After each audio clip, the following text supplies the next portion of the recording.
We've been doing a lot of talking about GTA 6 recently here on the channel, and it seems like there's always something new coming out about the game. I've heard some people say there's no way this game lives up to the expectations that we've set now, and there's no way people are actually this excited for a game that we don't even know when's coming, but that's not the truth.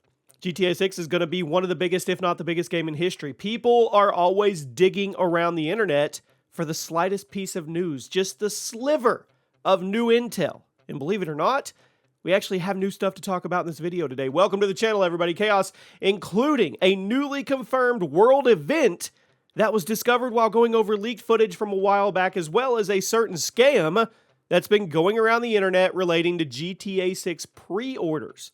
So you let me know down in the comments what you think about all the new GTA information. Drop a like. And the first big piece of recent GTA 6 news is probably the last thing that I was expecting to actually hear.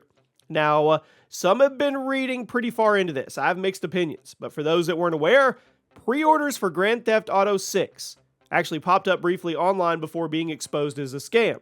But where did these pre-orders pop up? Was it Best Buy? Was it Amazon? Somewhere people typically pre-order games? No. An option to pre-order GTA 6 actually showed up on eBay in mid-September. And once people looked at the page, they quickly realized this wasn't an official listing from Rockstar or Take-Two, and you could just put two and two together. Rockstar and Take-Two wouldn't go to eBay to do pre-orders. It was a random guy who claimed to be slowly collecting orders for GTA 6, and he was only charging $60 a copy.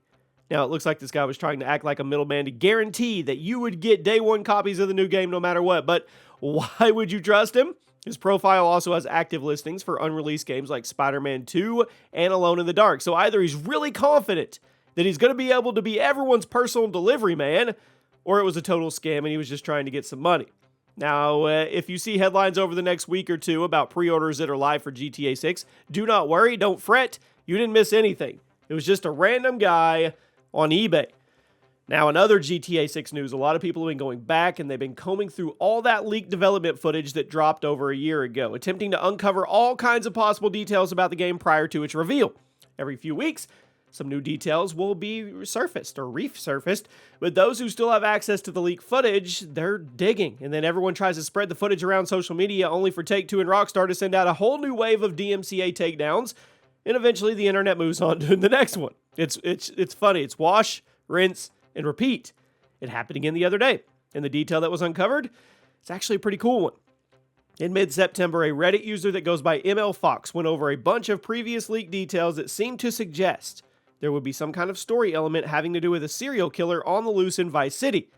Now, there's some disagreement over whether or not this will actually be a side mission or just an ongoing world event, but according to the leaked details, there are 6 separate events related to a larger world event called Missing Tourist. And each of these event titles definitely seems to suggest there is a single culprit behind the tourist going missing. The 6 events are titled Trophy Room, Submerged Car Victims, Junkyard Victim, Cave Victims, Trailer Victim. Again, all of those smaller world events tie into this larger world event that's going on in the background of the game, and it's unclear if this is going to be a side mission related to all the Vice City tourists going missing in gruesome fashion, but it really sounds like there is going to be a serial killer on the loose, and given the fact that Rockstar Games loves making serial killer side events in their open world games, I kind of call that confirmation that the tradition's going to live on. I really hope so. I mean, this is cool. It's not just a side mission if it's this overarching thing that's kind of going on in the background the entire game, and then hopefully at the end, all the culmination, if you do all the side missions you're supposed to, you get to confront the serial killer, or it's somebody you never would have expected it to be. What would be really cool is if they made it so random that you could actually catch the serial killer in the act. Not just, oh, we found victims and now we got to head to the next clue, but he's actually doing them in real time while you're playing. That would be cool. Now, with how massive and advanced GTA 6 is reportedly going to be, it wouldn't be too surprising at all that we got some new information about the vehicle damage system, and apparently it's going to be insanely detailed, far more than any previous Rockstar game, and possibly more detailed than any other open world game has ever made. Now, similar to the recently confirmed side mission, people have been going through some of the leaked footage and screenshots from a while back, and there's some new discoveries made. The now deleted footage showed 2 cars getting into a crash, and the amount of damage on the cars, it was ridiculous.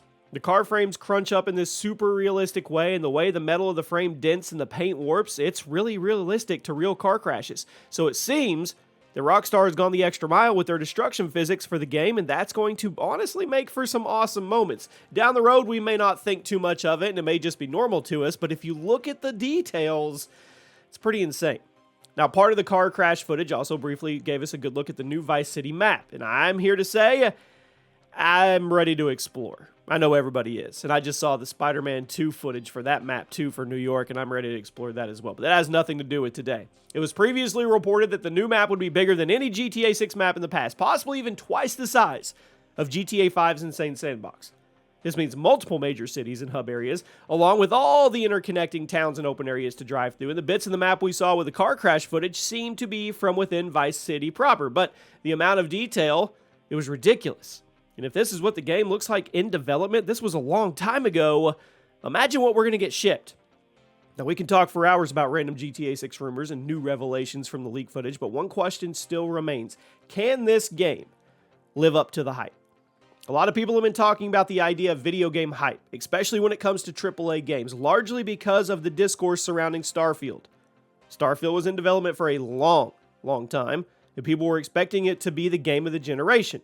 Now, it's an absolutely great game. It pushes a ton of boundaries. A number of longtime Bethesda fans, though, they were underwhelmed by certain aspects of it.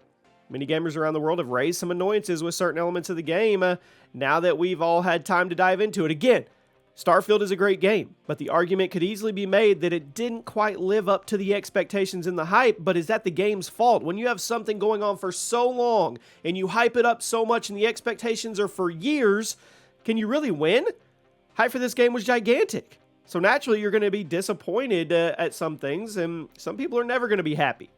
What about GTA 6? Could it fall in the same category? GTA 6 has been in development for roughly a decade, by some reports, but even if you believe the game only entered production a few years ago, we know it's going to be huge. We know Rockstar is known for raising the open world bar with every new release, plus GTA 5 is the second best selling game of all time. So naturally, expectations for this sequel were always going to be high, but what happens if GTA 6 comes out and it's not as good as people were expecting? What if it falls flat? What if all the footage you saw a year or two ago, you have already put in your head that that's how it's going to be with the finished product? How much is this going to impact the game's initial performance? How much are reviews going to be impacted by people's internal vision of the game rather than the actual game we get on launch day? I mean, only time will tell, of course, but it's definitely hard to say if GTA 6 is going to be able to live up to the hype that the internet has created for it over the last 5 to 7 years. But then again, you also have to look at games like Cyberpunk. Completely disastrous launch, and now it's almost like it's a rebooted game. You can't even recognize Cyberpunk with everything that's going on in it. It's absolutely beautiful. It's a new game. Same thing happened with No Man's Sky. So the same thing could definitely happen with Starfield. A year or two down the road with upgrades and polish, it may be that generational game.